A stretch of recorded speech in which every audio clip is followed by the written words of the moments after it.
Yeah, says we're live. It says we're live. I don't know. Do you let me check YouTube on my phone and see if it's actually working.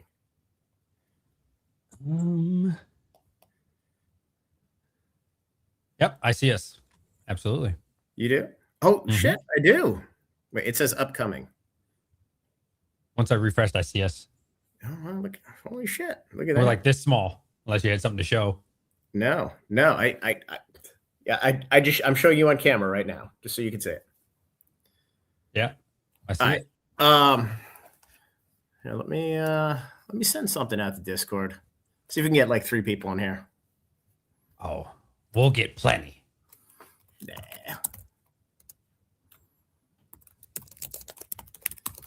Oh yeah, they're definitely seeing you. Oil Lizard said, "I don't see Anon."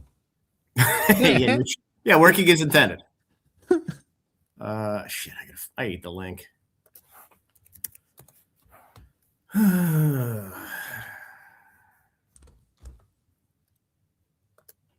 See, this is what happens when you're a rookie with this shit. The good thing is you can only improve. That is true. The problem is I really don't want to, which is its own story. You know, it's oh, look at that. Yeah, people are here.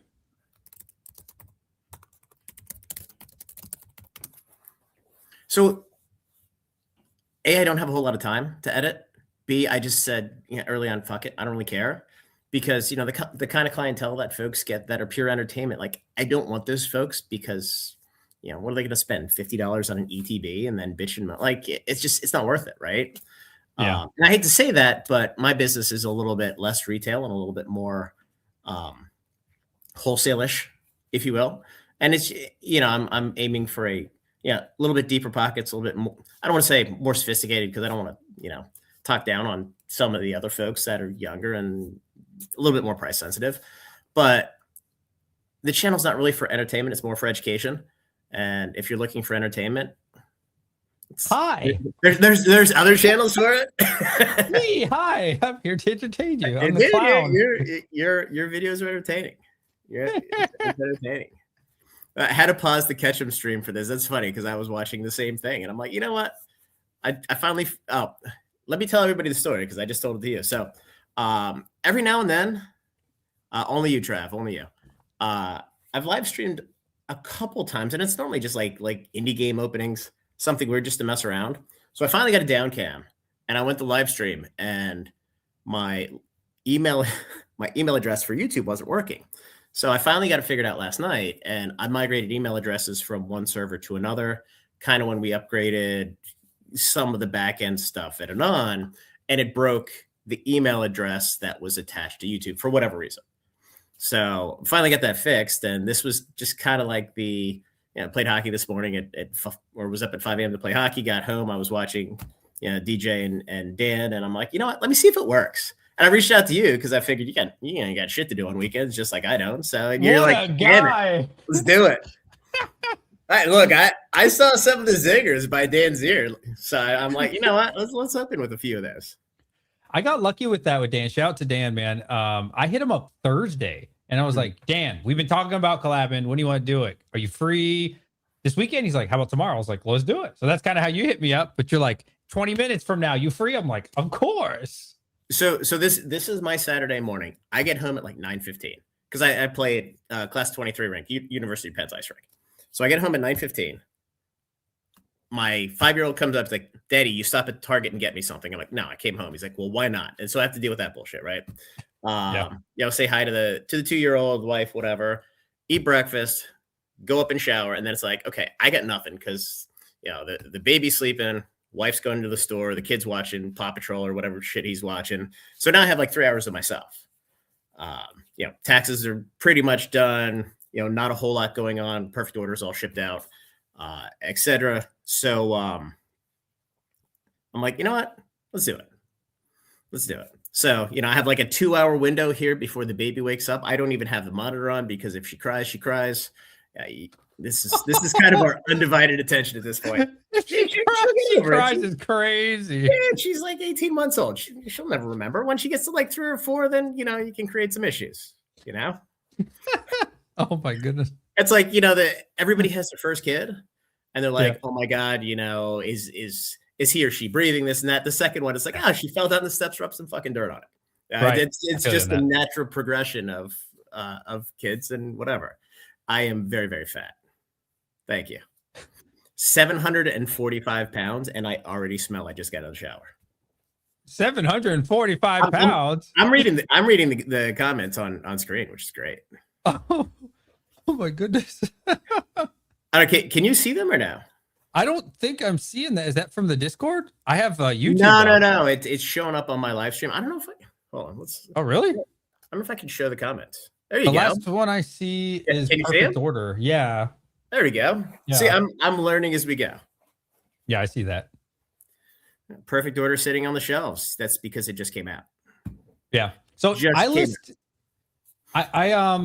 listed mine for 215, and I figure I'm not going to race to the bottom. I always hear you talk about that on TCG. People just keep undercutting each other to be the bottom, and I'm like, you know what? I'm just going to leave them for 215 booster box. If they sell, cool. If they don't, somebody eventually will want it. Well, the thing that I've learned over the years, and I'm not going to sit here and be like, I've been on YouTube for 11 years or what. Like none of that really matters. When sets release, you have inflated prices, obviously, on TCG Player because, only certain stores qualify for that. eBay is a little bit better because pretty much anybody can list.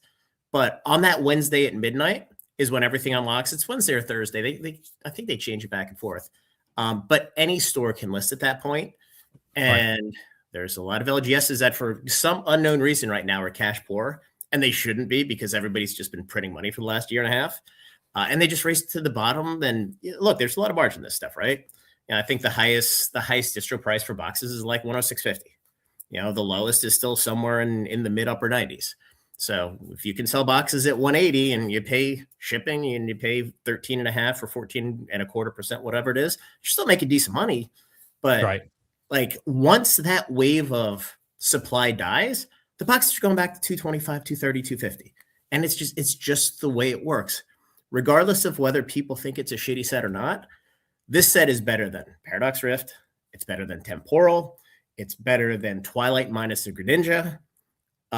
Everybody's just so spoiled. And, I did a video the other day just about the psychology of price expectations.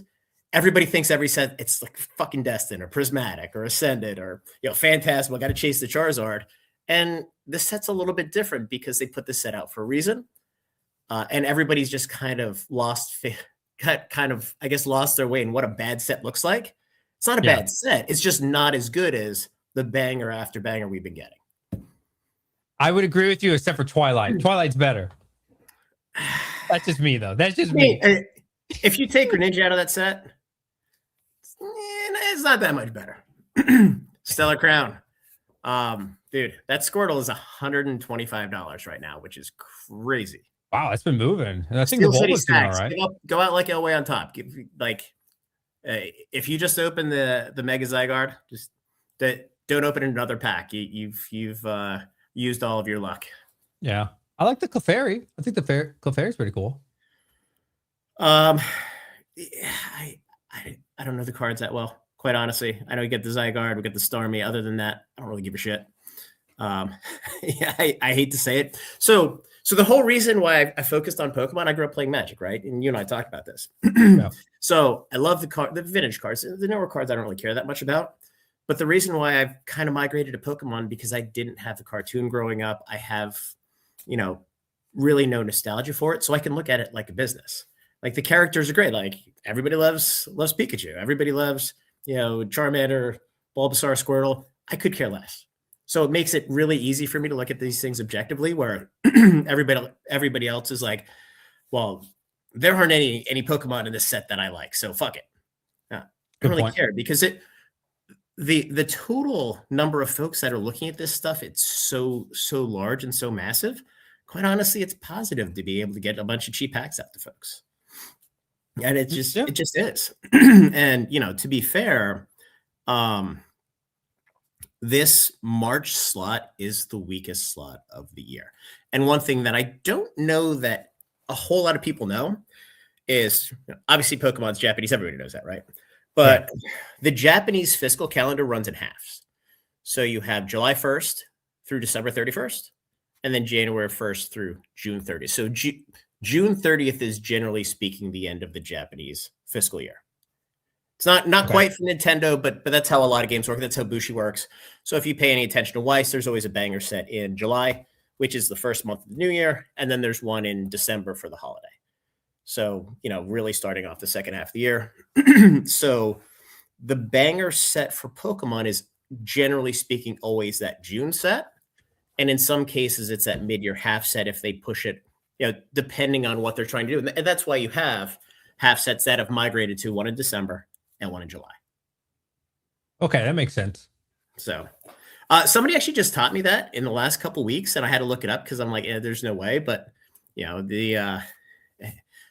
Japan isn't a very Christian-centric country, so Christmas as we know it doesn't really exist there. So it's different, right? It's a different culture. It's different business world, which is kind of cool. Similar to Pittsburgh. New Year's, yeah, that's the big one. Yeah. Because like my supplier for Japanese, they'll be like, "Oh, we're taking the next 2 weeks off. Put your orders in." Not right now, but like towards last year, the beginning of the year. You think that's bad? Yeah, all of these indie games trying to get things printed and manufactured in China when they shut down the factory for like 4 to 6 weeks. It's a fucking nightmare. And that's we can spend a little bit of time about talking about Cyberpunk and the disaster that I think it's going to be. But yeah, it's I talked to the guy that's in charge of printing and stuff, and he was 100% confident he had things under control, which scares the living shit out of me because there have been so many games that have gotten fucked by, you talk to the Chinese, they tell you everything they want to your face. And the second you give them money, they're like, fuck you, Whitey, get the fuck out. And then they do whatever they want. Damn. Yeah. That's rough, man. So it's a cultural difference, right? But it happened with MetaZoo with collation issues. It happened with Sorcery with collation issues. It just happened with Warlord, the Kickstarter from like a year and a half ago that finally came out, where they're like, yeah, we have everything under control. And then they got the boxes. They're like, oh, well, we thought we had an agreement with the Chinese printing factory. And it's like, you guys don't know how it works. I have no idea, man. So most of the people on the internet, including me, we don't know what the heck we're talking about, man. Do you really got that connect like that, Anon? Because in the videos I watch, people be saying you don't got anything special, man. I don't know anything. You know I'm just making up as they go along. It's true. Fair enough. Now, look, there's different levels of information. And, what a lot of the folks on YouTube who have distributor access, I'm not sure they realize, maybe they do, maybe they oversell it, is if you, DJ, were to get a new account, or if I were to open a new account, you're getting a junior rep. You're getting a junior rep who's probably the newest person there. They're getting, 15 new bullshit online accounts a week, if you will. Now, this is before most of the distributors shut down accounts. But you're dealing with, the new kid on the block that doesn't. Why don't you show your face? Because you asked. That's why. And I don't want to oblige. So I appreciate that. So when you're dealing with the new kid on the block, they're still trying to figure out, how to kind of navigate, whether it's PhD, GTS, Southern, Alliance / Universal, whomever. So they don't know shit. And if you call them and ask them something, like they have to ask if they have to go to the bathroom. Like they need permission to go to the bathroom. So those folks don't have a whole lot of information. And they have their weekly meetings where they get up to speed on what's coming and this and that. But it's really the buyer level folks that have the communication with the companies. But then there's ways to get information further upstream for folks. You have obviously the printing factory at Millennium, but they also outsource a lot of their packaging to third parties. So if any of the folks here get pallets, the pallets don't come from the Pokemon company. They'll come from, oh my God, I'm drawing a blank. There's like 3 different packaging companies that we've gotten pallets from in the last how long. So anybody within that supply chain could potentially provide information. Okay. So that's it. It's not like you call your rep and you're like, hey, is there a reprint coming in 3 months? He doesn't fucking know what's going to happen on Wednesday. He has no idea. And the planning for all this stuff happens a long time in advance. So, I think I've made the statement multiple times about Q1 reprints, right? So Right. I know for a fact there was an order placed in September, October for Phantasmal Flames booster box packaging, because you have to buy the packaging. And then, obviously the packs get printed, they get put in the boxes, and then they have to get shipped out to distribution. That takes a varying amount of time, depending on what's going on. And things get moved around all the time, right? Yeah. For example, if we look at the Pokemon Day items that came out in February, we got Wave 2 right next to Wave 1. So they all shipped at the same time for most distributors. You look at the Ascended Heroes mini tins, I still don't have my Wave 2. It's been 6 weeks now, 7 weeks. But on Friday, I got my second wave of the first partner illustration collections that are selling for 5 times distro price, 6 times distro price.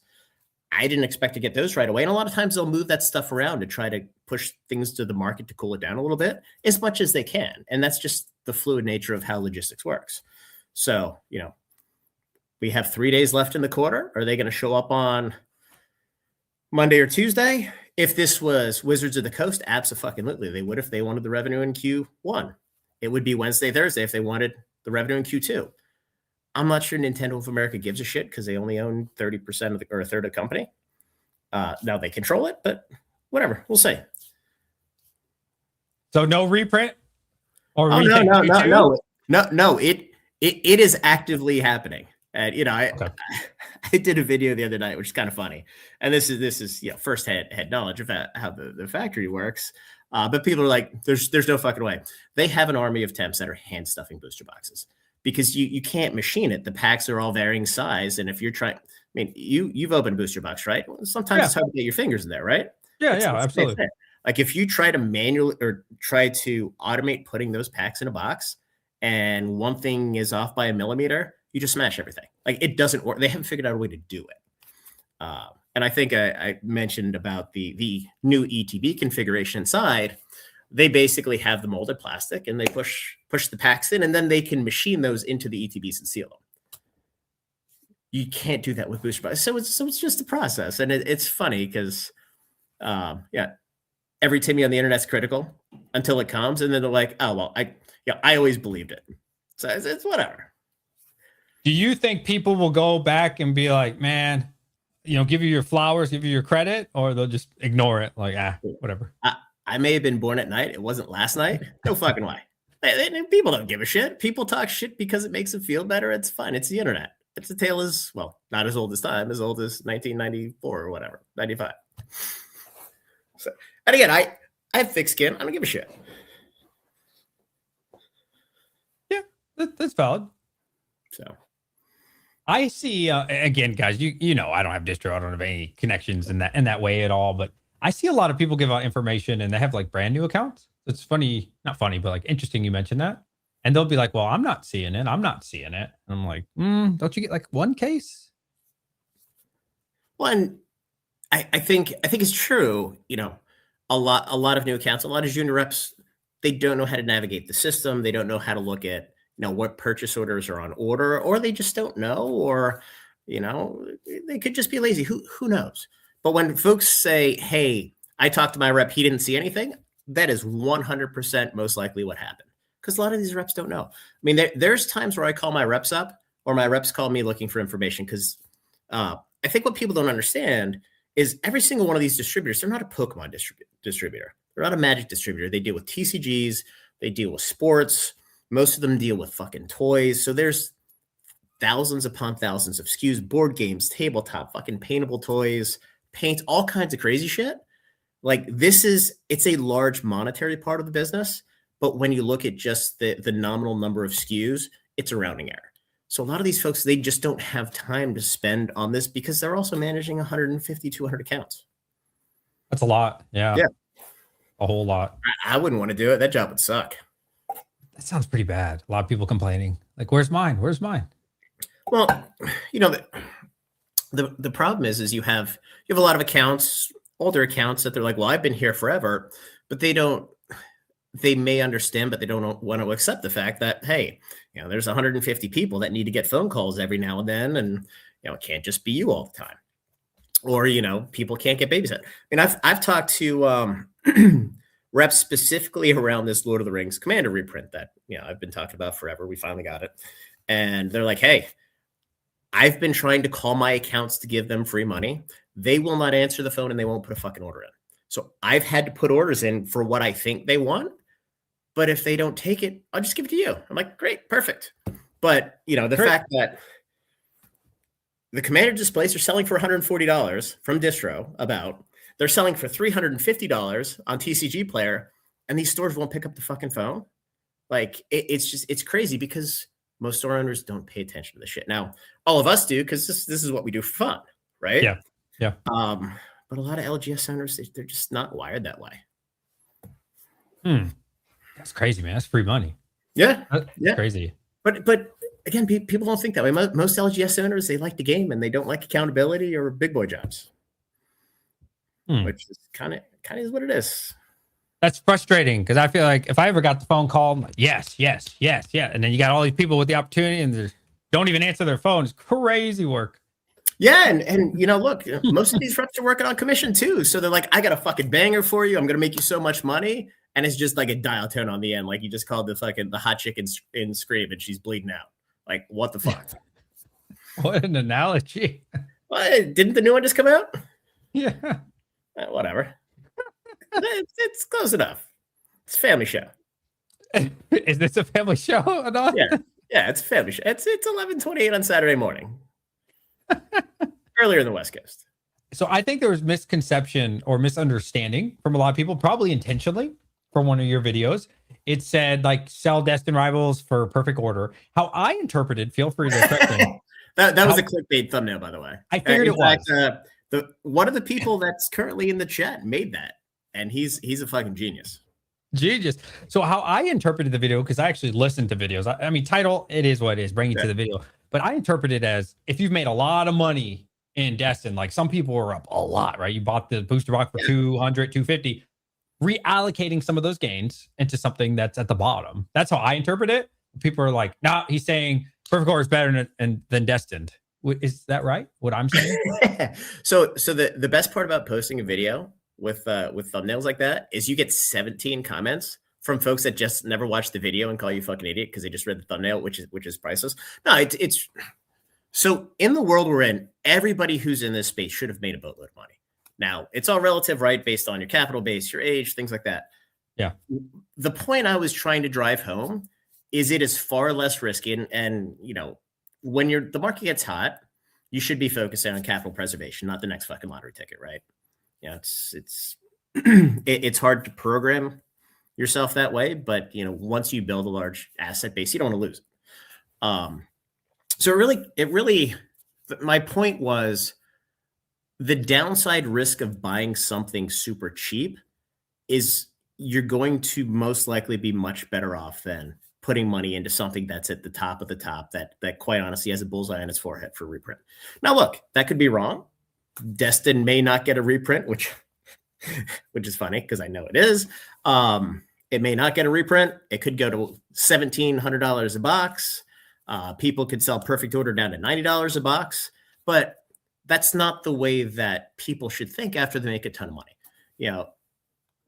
I don't know if you were in the market in 2007, 2008, there's a massive commodities boom, right? And people were just buying, call options on futures and commodities and all the oil companies, and they were just making money hand over fist because everything just went straight up until it didn't. Oil turned almost negative and everybody just got smashed. Like that's not where I think we're at, but I still have that memory in the back of my head of just making sure that, you have some downside protection because the worst thing you can do is buy at the top. We don't know when the top is. Certainly didn't know when the bottom was, but I would rather own something with minimal downside, like turtles, for example. Everybody shit on turtles. There was nowhere to go but up on turtles. Now, some of the items haven't gone up. They haven't gone down much either, but it's all about capital preservation, generally speaking. So is Perfect Order a better set than Destined Rivals? No, of course not. I'm not a fucking idiot. But relative price wise, I would much rather buy Perfect Order at $180 than pay $600 for Destined. It's a risk reward tolerance in Yeah, just the way I look at things. That's valid, man. I think Warren Buffett said something similar. It's like he try not to lose his money more than anything. So yeah, no, that I think that's pretty much it. And you know, the weird part about collectibles is there's obviously no cash flows attached to them, right? So yeah, if the market turns against everybody, you know, it's going to be those high price points that are going to get dumped first. It's just the way the world works. And again, I'm in no way saying that we're anywhere close to that. I don't think we are. I don't think the market is soft by any sense of the imagination, but you know, that could change in a month, 2 months, 3 months. Who knows? Let me ask you something. Do you think the real boom has started? Because we haven't heard anything about the 30th. Any hype for that hasn't started yet. The whole market is weird. And I kind of look at it in different tranches. I mean, look, sealed is what it is, right? You know, they have been strangling supply, limiting supply, throttling supply, whatever you want to call it, for whatever reason, of booster boxes. ETBs, bundles, we have had pretty sizable increases in stock of those coming in, but they get eaten up by the rip and shippers. On the single cards and slabs, that one scares me a little bit. And, you know, you and I talked a little bit about digital rip and ships. You know, as the what's the word I'm looking for? As the futures gameable industry moves into Pokemon here, and we get into digital rips, which, you know, is about as rigged as online poker was in the early years. And there's just so much demand for all of these slabs. Single prices are going to be inflated. And, you know, I think it was it Nostalgianomics? I can't even talk. Nostalgianomics talking about how he did like 700K through the Digital Rips platform in the first month or whatever. And, you know, good for him. You know, I have no issue with the hustle of any of these guys, but that number in my mind is you're staging supply where you're going to have the easiest time to get cards and get supply. So as you continue to sell them, there's going to be less supply in the market. So you're going to have to pay more, which means you're going to have to raise the price. And you really create some inflationary pressures on a lot of this stuff. And at some point, it probably all collapses on itself. Now, that could be a long time from now. But, I mean, you could have scenarios where, you know, people are buying perfect order because it's the cheapest way to get, you know, SIRs that are slabbed to sell through digital rip and ships or mystery packs or whatever. Who the fuck knows? You know, the whole rip and ship and digital rips and mystery pack thing, I mean, that is driving the entire market outside of, you know, obviously once things go up, it gets people's attention and people want to buy things that go up. And, you know, people who buy things that go up push it up further and faster. And that's kind of the world we're in. I just don't see a scenario where there's enough cold water dumped on the market to slow it down, at least right now. And to your point, we haven't even gotten into 30th anniversary. That's crazy. Yeah. That's crazy to think about, man. Like, and then Gen 10 after that, new game. Don't know if that's going to be good or bad, right? That's like way after that, but there's a lot of catalysts potentially coming up that could be good. Yeah, hold on one second. Yeah, do you think? Somebody asked if the live stream was subs only. I'm like, no, I'm just so I can talk the talk. Sorry. Yeah, no, there are a ton of catalysts, and you know, it's just it's good to be in the space right now. If you're a vendor, it's not a great space to be if you're trying to buy in open packs. If you're buying boxes to sit on, you know, it's good. If you're rip and shipper, it doesn't fucking matter because you pay as little as you can. You charge $2 more, and you just make your rip and you move on. Yeah. I was talking to Dan yesterday, as you know. He mentioned the first partner, so he's making a really big play on that. He's paying 92% for those boxes, and he's trying to get thousands of them. And then he's going to try to grade a bunch of them, like the best ones. And then, but he's not really investing in them too much. He's just trying to quick flip them, and he thinks it's going to be a huge deal. I didn't get that far in the video. I was totally wrong on that one. Quite honestly, I mean, I sold cases to subs. I think it was $199 for a case of 6, so it came out to like $32 for each one of them, and I felt dirty doing that. Because look, the 2 packs in there are $15, and I didn't think there was going to be that much demand. but they're still sitting at $55. In fact, you know, when I ran the TCG player sale, they wanted me to price them. I think it was at $60, and I'm like, I can't price it that high. Like I just felt dirty. Yeah. And they were probably right, and I was wrong, and that's okay. The masked man has feelings. I do have a soul. He has a soul. It's Trav. That's why I don't do rip and chips. I'm just kidding. Man, rip and chips. I've been asked. I know obviously you wouldn't do rip and chips because like we wouldn't see you anyways, and you're too busy. But I've been asked about rip and chips.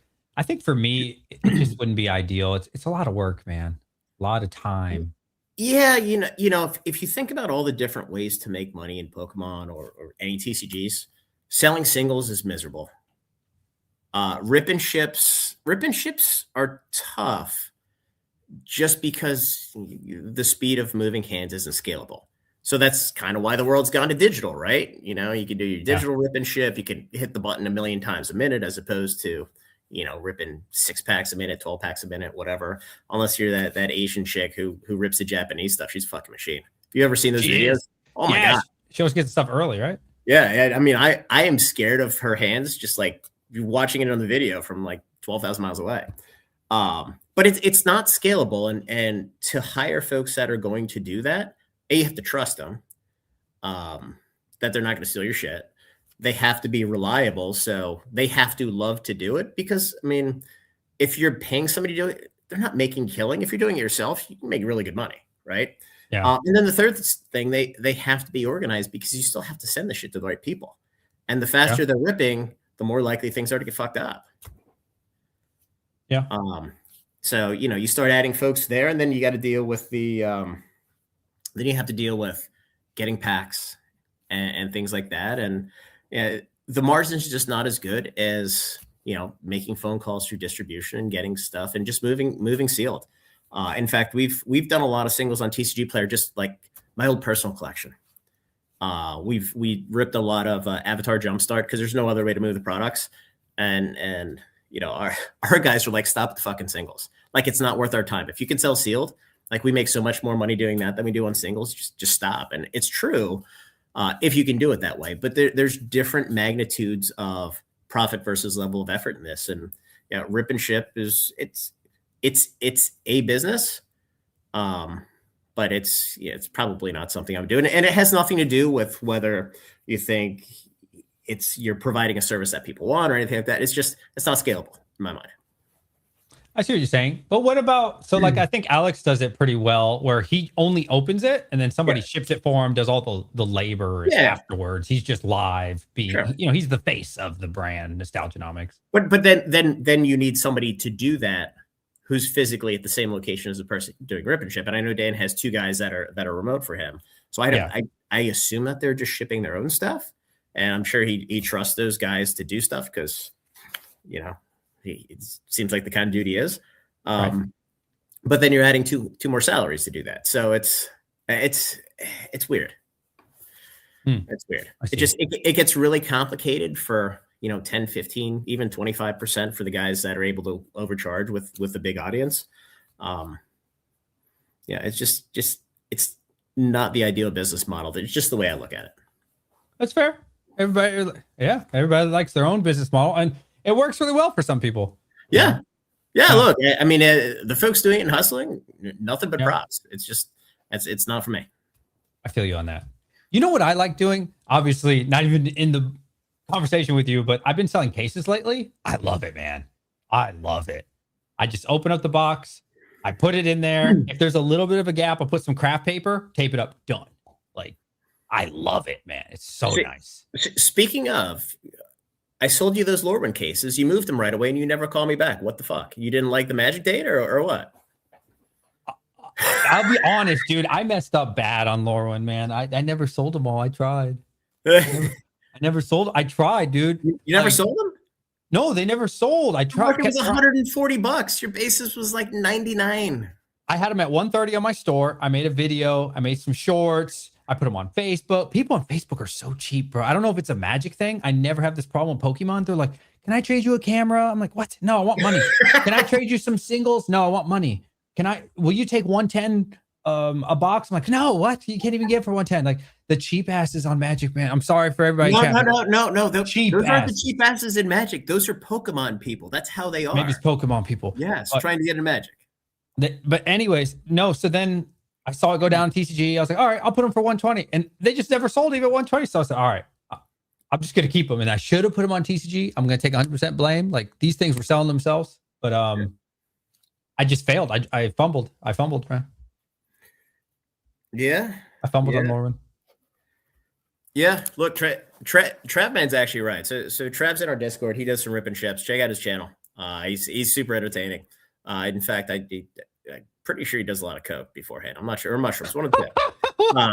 But he's like, look, it's all about perspective, and he's right. You know, dude making 50 grand a year isn't gonna fuck around with it. But somebody making, you know, $25 an hour, $30 an hour, it is a material change in how much those folks make, which is awesome. So he's right. It is all about perspective. MTG people are not as bad as fad people. Flesh and blood buyers are the cheapest motherfuckers on the planet. Really? Yeah. Yeah. But you know what has done well for me? Because I bought a decent amount of like random Magic off of you, like on your the coupon things. They've actually, you know, holding them has actually been pretty good. I've been pretty steadily, like all my Park here sold out. The Ixalan, I don't know anything about Magic, guys. I'm sorry. I'd just be selling it.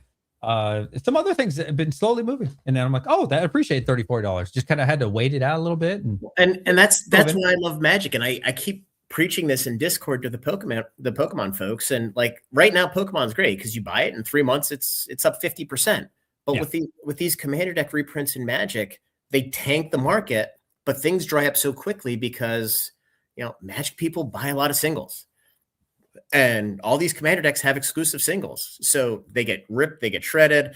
You know, I think what's going on with Lord of the Rings now is everybody got them for 140, 150, whatever at distro.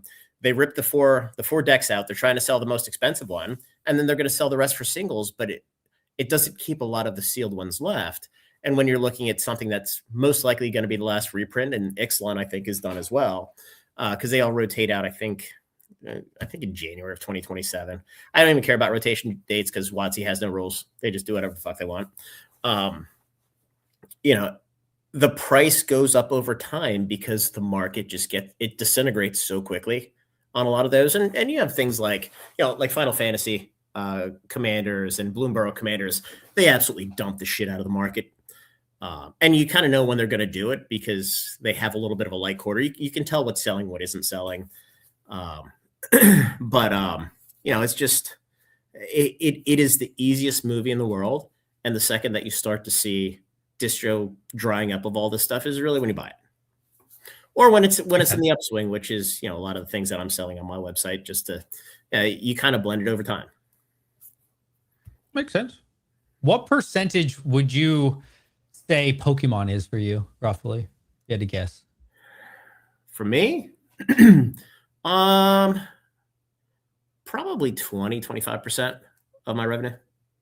Oh, that's good. At this point. Yeah, I mean, it was a lot early on, but I've really spent a lot of time growing the Magic audience. Because look, whether you like Magic or you like Pokemon, the one thing that I think everybody agrees on is you have bear markets and you have bull markets, and they're not always cold at the same time or for the same reason.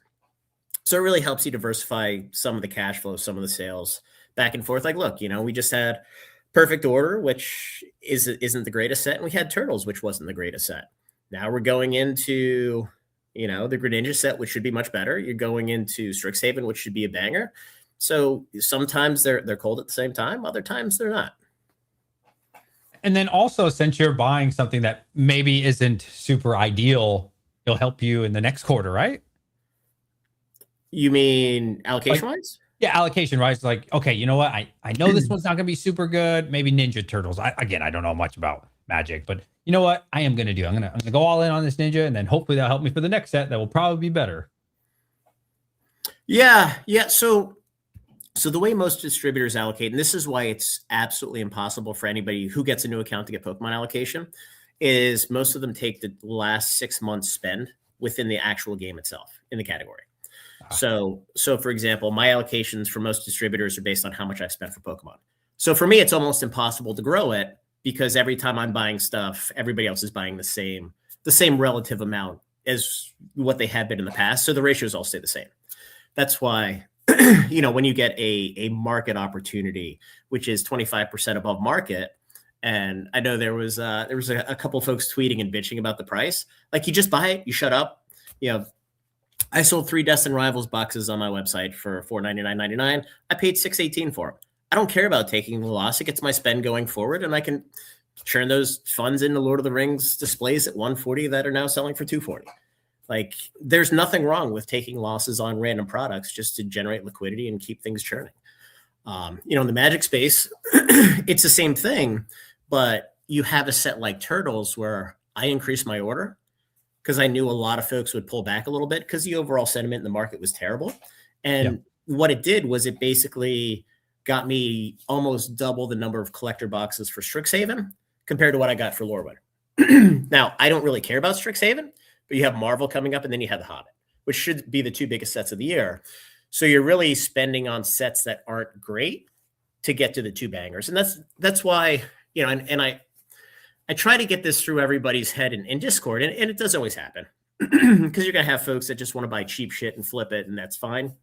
But you have to take the good with the bad if you're buying from distribution, and that's what they're looking for. They're looking for good partners that are willing to take the shit. And, for the longest time, the joke was take the battle decks and the battle academies and all that stuff. That's all gone. Like, that doesn't exist anymore. But you have to be willing to max out your crappy sets to get more of the good sets, because that's the only way you're going to get ahead, because everybody's buying everything. That makes sense. Dan yesterday said he used to buy battle decks. It's funny you mentioned that. Battle decks, and I don't remember if it was binders or something, but yeah, now those don't even exist. Like, you can't even buy those anymore. No, and it's funny because a lot of distributors recommend that you buy supplies. Well, there's only so many thousands of dollars of supplies you can buy, and that's really for the newer accounts. If you get a new account and you don't get Pokemon, get organized play setup, because they'll give you 3 or 4 cases just because you have that. And then, if you buy a couple $1,000s of supplies, it at least gets you a score, right? So you can start getting allocation and build it over time. And it's a grind. It's, it's funny. We have a couple of folks in Discord I laugh at because everybody thinks they can game the system, right? Yeah. So, you can send in bullshit pictures of what's not really a store, sort of kind of a store. You get in the door, and then all of a sudden it's like, oh, we're Lambo, right? There's no free tendies. Like, you have to go through the process. Doesn't matter how much fucking money you have, they're going to laugh at you because there's a million other people just like you. So just say, hey, give me $1 million of Pokemon so I can make $2 million. They're like, yeah, sure, go fuck yourself. Like that. Yeah. That's the world we live in. Yeah, dang, man. Yeah, I originally, before I watched like Brian's videos, I don't know, you guys maybe not on the best terms, but that's fine. I like his videos. I like his content. He gets a little political at times, and look, he's got a new baby. Like, congrats. Most of us, yeah, exactly. Congrats. Hopefully baby and mom are healthy. But like, when that happens, it shocks the system. I mean, you've been there, I've been there. It's like the first week, it's like, what the fuck did I do? Because you're up at 2 a.m., you're not used to it. 2 a.m., 5 a.m., and it's like, holy shit, and you're running on fumes, and it definitely impacts you. But I just like to troll him. It's fun every now and then. He's a good dude, man. He's a good dude. Yeah, he's been good to me. He's been good to me. I have no doubt. Yeah. So what I was gonna say is, before I was watching his videos, before I think he even had the YouTube channel, but definitely started the online business. I had like 150K from like crypto gains and stuff. And I was like, this, no problem, man. I'm just going to. Did you turn it into 75 by holding? No. Well, my other positions have. It's a joke. Continue. It would be yes for the Bitcoin that I'm currently holding. Yes. But that was just, I was like, man, Bitcoin's 120 or 115. I was like, I need to take some profits here, man, because I'm in it for 29K a coin. You know what I mean? So that is what a sane person does. It's not like, oh, well, so-and-so, some idiot who paid to be on CNBC is like, it's going to $1 million. Fuck it. Just YOLO. Oh, I mean, I sold some land like years ago and got the Bitcoin for 29 a coin, but whatever, right? So I'm up all this and I'm like, yeah, I'm going to throw six figures around, which isn't much, but hey, you know what? They're going to accept me. And then Brian mentioned that in his video. He's like, you guys think you're going to come in here with 100K and you feel like, man, I got all this money, and they're going to laugh in your face. It's like, okay, I'm not going to do that anymore. We're not going to try that. And he's right. They will laugh in your face. It's funny. So, yeah, it's interesting. So most distributors will still take accounts, but they're only taking accounts that have a minimum amount of square footage in an LGS that's provable. You got to give them the lease and take pictures and all that stuff. And in fact, what's interesting is Bandai's actually have folks that go out to make sure that the play stores are actual real stores, which is a little up there. But yeah, man, crazy to think about. I love talking to you, man, and I love talking to like people who know what they're talking about, because I always say, I don't know what the hell I'm talking about, man. Don't ever listen to anything I ever say. I'm just learning every day, absorbing info. I like talking to people who actually know what they're talking about. It's pretty cool, man. I never said I knew anything. I just said I'd answer your questions. You know a lot more than me. Probably most people do, to be fair. Nah, look, you're getting there. You're getting there. Oil Lizard, 3,500 square feet for GTS accounts, 1,000s for Universal. That's pretty big, right? 3,500. That's pretty big. Yeah. That is. You already have other distributor accounts, and you don't need GTS, but you value GTS. Ah, that's interesting. Yeah, because I think that's like a house, isn't it? 3,500. There's a lot of stores that are not that big. It's big. Yeah. Well, that's why I'm saying, they're open, but they're selectively open. I mean, 3,500 square foot. I mean, in South Dakota, you can buy that for like $35, or Nebraska or wherever. But $35. Like in a real area, I mean, you're probably paying $4 or $5 grand a month for that. Shout out to the. I was just trolling one of the people. I was trolling one of the people in chat because I know where they live.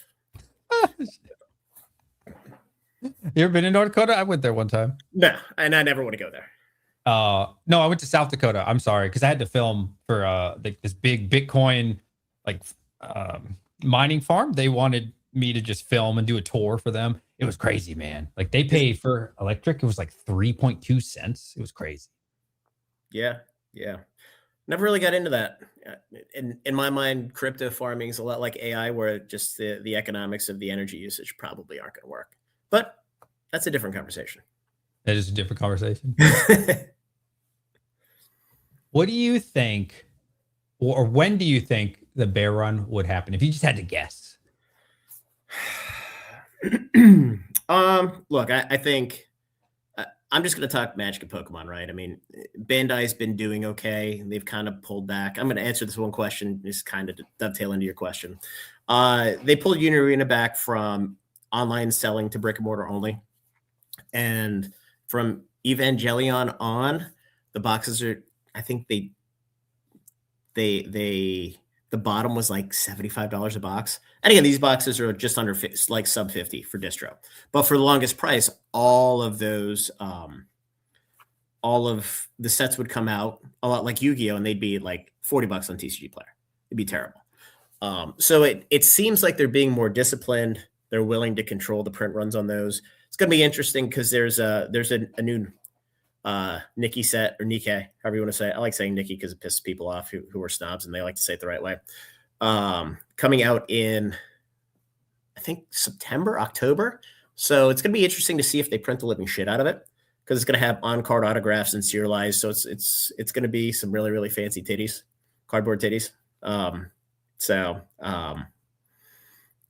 It'll be interesting. Gundam, I think they have that down. It's just a matter of growing the player base. One Piece is going to ebb and flow. I think it's a little bit on the pricey side. We'll see what happens with OP17 when they open up distribution with Southern PhD. They've obviously all solicited everything to see if they really are going to double the print run. They should probably take it up 25% and keep it tight. Digimon, I don't really pay attention to. Dragon Ball, it seems like Fusion World's doing okay. I don't know a whole lot about Super. I guess there's a new anime coming out at some point here in the near future. None of them I would spec on because the prices are too expensive. Other than Gundam I would. For those of you who don't know, they do not own the IP for One Piece. They license it. They do own the IP for Gundam. So that is their little cash cow. So they will not fuck that up. So anyway, back to the bear market. Magic could implode on itself in Q4.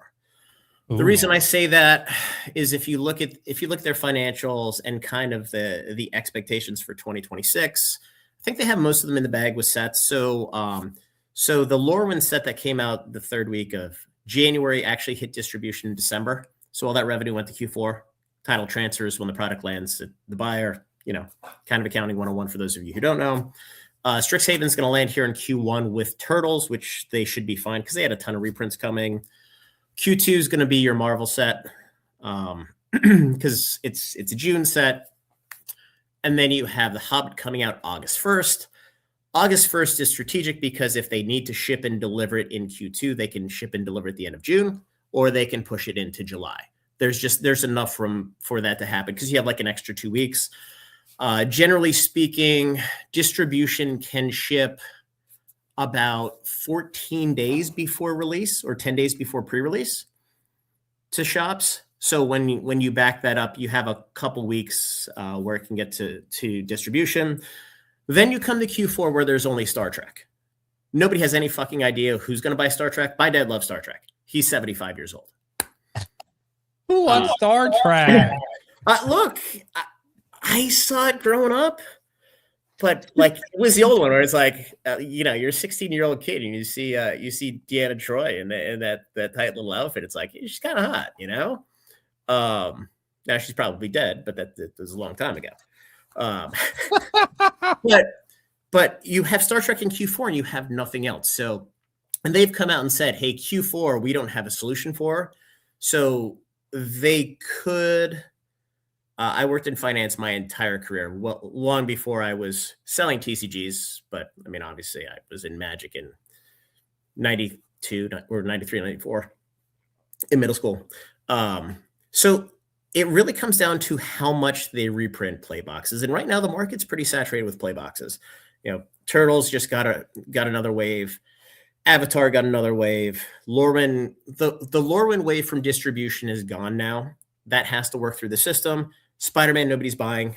So they just hit Final Fantasy. They hit Bloomburrow. They've hit pretty much every set they can hit. The same with the Commander displays. So if they keep the market saturated to the point where nobody thinks they can make any money off buying the sealed stuff, they could create a little bit of negative sentiment that could push them into a bear market. Pokemon-wise, I don't see it. Everybody loves it. Yeah. If we're sitting here, and I had this conversation yesterday, and I think Dan mentioned it too. If we're all bitching about booster boxes selling for $180, which is a good amount over MSRP, and that's the worst set, and that's all we have to complain about, the market's absolutely zooming. If you have one set that opens at 160 and this was at 110, that's a little bit more concerning. But I don't see anything slowing it down. Greninja set's going to be better than Perfect Order, and everybody's going to be ready to buy something else. Ascendant Heroes is an absolute grand slam. You got Pitch Black, I think is what the S or Mega 5 set is, the Darkrai set. If we get a Dark Charizard in there, it's going to be a fucking banger. Oh, right? Man, that'd be crazy. Right. And then we go into 30th anniversary. What I don't know is you normally get the half set, the specialty set in July. So I wonder if they're going to pull the September full set into July and have the half set be 5.5 and have that release in the September slot, which is going to be interesting. Because normally with Pokemon, we talked about December and July being the two specialty sets, and then you have March, May, and then September, November for the 4 main sets. So I wonder if they're going to kind of shift things around a little bit. So I should spend all my money and get credit card debt, Anon? I mean, that's up to you. I'm not giving you financial advice. I know that's what they interpreted when you said that. They're like, okay, all right, get the credit cards out. Let's open them up. If you have access to distribution and you're paying $106 or $100 or whatever a booster box, then by all means. If you're paying market, I would not do that. Fair. That's very fair. So Dan mentioned yesterday for the prismatic reprints coming up. I think he's at 99 an ETB for the prismatic ETBs. So Yeah, I was trying to figure out if that was from Matt Al or GTS, because I think I have not seen any Matt Al allocation yet, but I think he has a little bit more access there than I do. I mean, that's a tiny account for me. But GTS is, I believe they're going to be in the 90s as well. I think everybody's going to be in the 90s. The one distro that normally bundles things, I just don't see a world where they come out at 3250 or 3150 and make you buy a bunch of junk, because there's no junk there. So I'm guessing they're going to come out somewhere in the 90s as well. I mean, it's fair. That's fair. And look, these distributors for the longest time, they're choking on 5% margins and holding a lot of inventory. Jacking prices up and making money off this. I don't really blame them. They should be able to do that when things are hot. Because honestly, like, even at 100, there's so much money to be made. Like, if I was offered a bunch of prismatic for 140, even up to 150, I'd probably do 150 cases all day. Let's do it. So even the person receiving it could still make close to 50% of their money on top of that, even paying those inflated prices. Right. So it looks like the 99 is GTS. I was quoted 90, could be 99. Doesn't really matter whether it's $9 more or not when the market's 175, because Walmart shipped all their single ETBs now.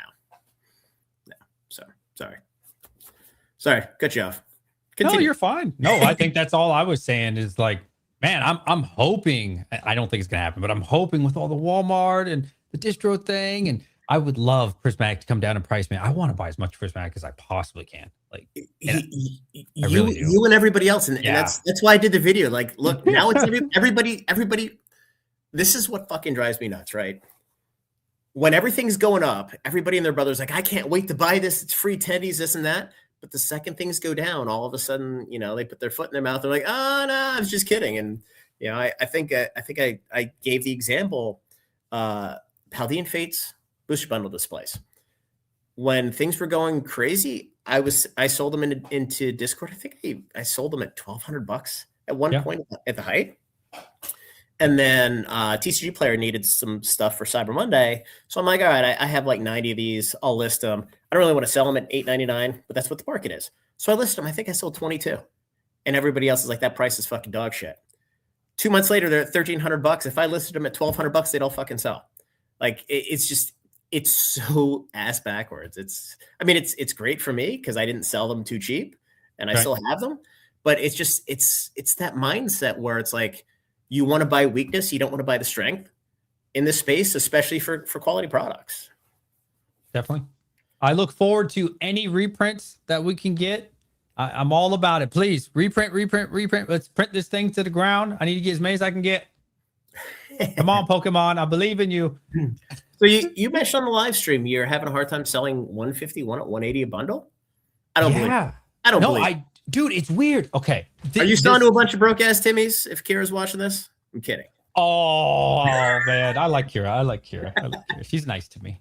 I like people that are nice to me. I'm a weird person, Anon.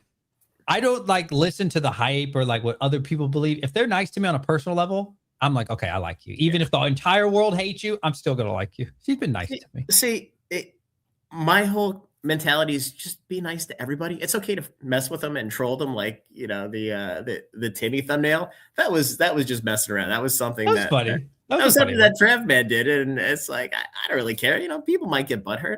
It's all fun. Like we're on YouTube talking about a fucking game. Who cares? Yeah, that's valid. I forgot what I was saying. You just mentioned it. 151. Okay. Bundles.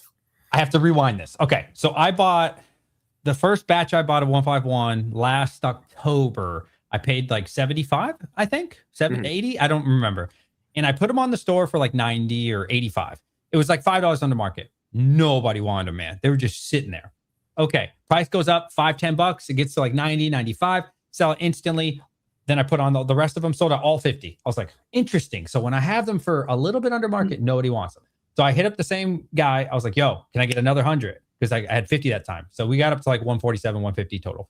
Dude, those were flying off the shelf because 151 was just going up. So I was selling them like 1 to 110, just flying. Just, because when it goes up, everybody wants it. When there's nobody talking about it, when it's affordable, you can buy them with ease. Nobody wants it. Yeah. Okay. Bought another batch. Same kind of deal, man.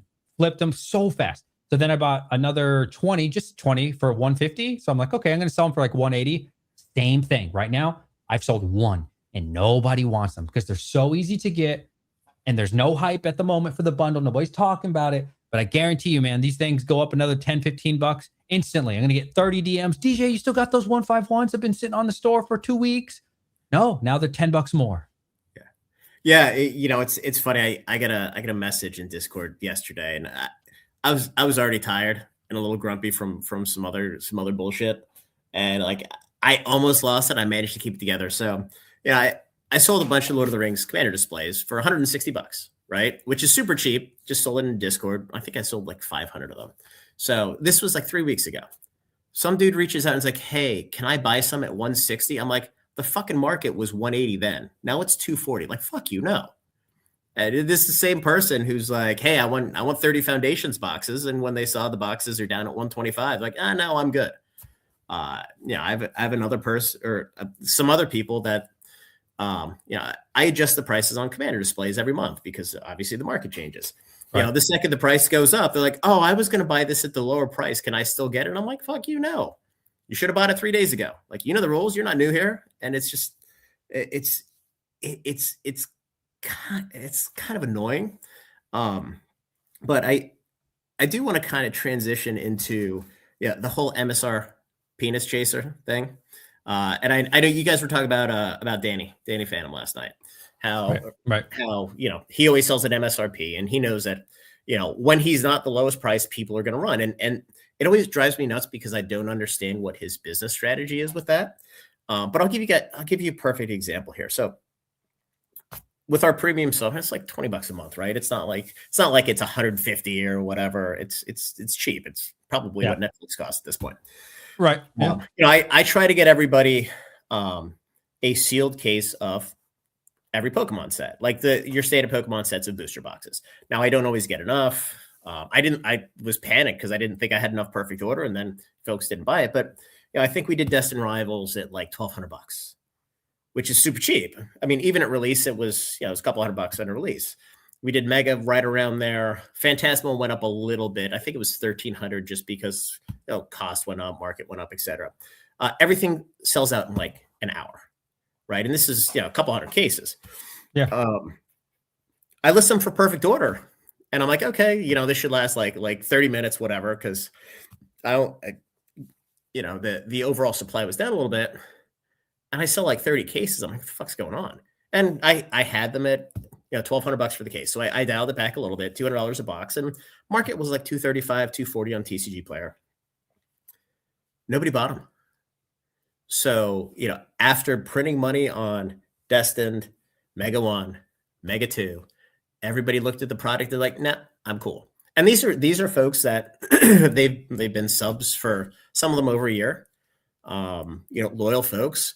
It just goes to show like people aren't going to buy it because they like you or they feel obligated, or even if it's a good deal, they're going to buy whatever the fuck they want. And there's not a goddamn thing you can do. So you have to make hay when you have products that people want, because folks are going to go somewhere else or just choose to not buy it when they're products they don't want. And it's just the way the world works. And there's so many people that flip out when they don't get their way, and they're shitty customers. I'll give you another one. So when we did, and I think you bought this as well, we did the first wave of Ascended Heroes ETBs. I didn't sell cases. I broke them into lots, I think of 3, just so I could get as many out to people as possible so they could rip them. We did $79.99 per ETB. And a lot of folks were bitching for a while just in general because, I have to buy some junk every now and then, like the Mewtwo Battle Decks. So I'm like, you know what? This price is so good, because at the time TCG Player was like 160. I figured they'd settle somewhere in the 130 range. I'm like, I'm going to troll these guys and see just who loses their mind. So I added 1 Mewtwo Battle Deck to 3 ETBs, and I charged full MSRP, $25 per. So people ended up paying like $87.50 per ETB, if you assume nothing, for the Battle Deck. I had 2 people blow themselves up where they just lost their fucking mind. They're like, I'm not buying this bullshit, and I wanted to flip this, and now I can't make as much money. And I'm like, ban, fuck you. Like it is insane. And look, it's okay for folks who just want to buy stuff and flip it. I don't really care. But like, don't throw a fucking tantrum because you think you're entitled over $25. Like, I had to buy that. You know, it's not unfair that I'm going to discount your other product and make you pay full price. I don't care how you look at it, but it's mind blowing how some people think and look at things. And that's why, you know, they can't really be successful in this long term because, again, I get back to, you have to understand, you got to take the good with the bad to build your business and your relationships here. And a lot of folks just aren't wired that way. I haven't met anyone successful that's super picky like that. Yeah, because they don't exist. Not one person I've been on streams with, not one person that does YouTube that I don't stream with, not one. They all get it. Hey, sometimes you got to eat shit. Sometimes you got to, you know what I'm saying, to keep the relationship or whatever. But it's always the people, I hate to say that, but it's always people without money that are like, those are the customers that nobody wants. Let's go to Walmart, get it off the shelf. I can't get it there. Tough shit. Yeah. Buy it on TCG Player. I had one person the other day, and this one just blows my mind because this is just lack of not knowing what you're buying. So, you know, we ran the Pokemon Day sale on TCG Player.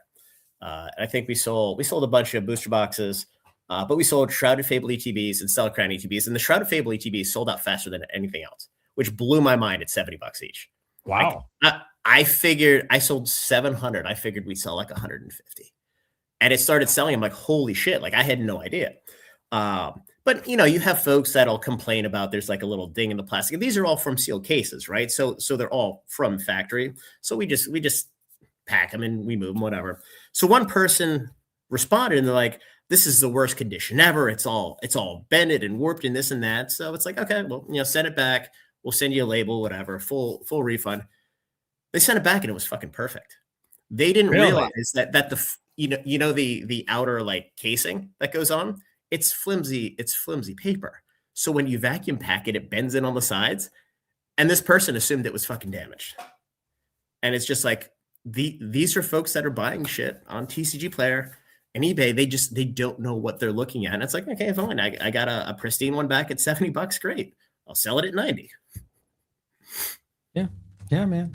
To combat that, which you could never do because you're on such a bigger scale, I'll put them in as B grade because I really don't like hearing people complain, man. So if Prismatic's going for 180, I'll put B grade at like 150, 160, and I'll even put capital letters in the title, read description, see pick. Like, you're gonna get something with issues, and then so far that's worked for me. But again, obviously, you don't have the time to. These are B and these are A. And if you're cutting cases open to ship them, those are clean mint boxes, right?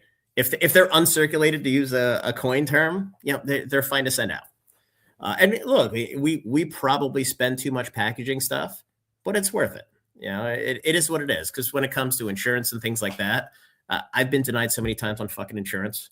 I don't know if I told you or not, but back in October when we had the second wave of Phantasmal, we had an issue at our local USPS distribution center where I sent 6 cases out. Somebody cut the bottom of the box, removed the booster boxes, retaped it, delivered it. The fucking insurance denied it because it was delivered. Wow. So for those of you who don't think that you can get screwed by insurance, it is a total waste of money, total waste of time. So I mean, we don't insure anything. We have like the base $100-$200 of insurance, and we only use UPS. We got away from USPS. It just wasn't worth it. Now, if it's something expensive, like if we sell a master case of booster bundles, we're going to carry insurance on it, and then we'll fight it if we have to. But then that's also something you're overnighting to minimize the amount of transition time from here to there. Or if it's somebody close, you figure out a way to drive a couple hours and make sure that the thing gets delivered. That makes sense. Yeah. So it's funny. Poke Chalet, the most interesting thing with perfect order in some of the ETBs that were damaged, they were fingernail marks. So it almost looked like somebody was hand packing them in with fingernails, and they were catching the plastic in this. It was so bizarre. I'm telling. When I made the comment that they have an army of temps hand stuffing booster boxes, I wasn't guessing. I know firsthand they're doing that. but I guess they're doing it also for ETBs. I believe it. I believe it, man. You ever watch Pokey Charlotte?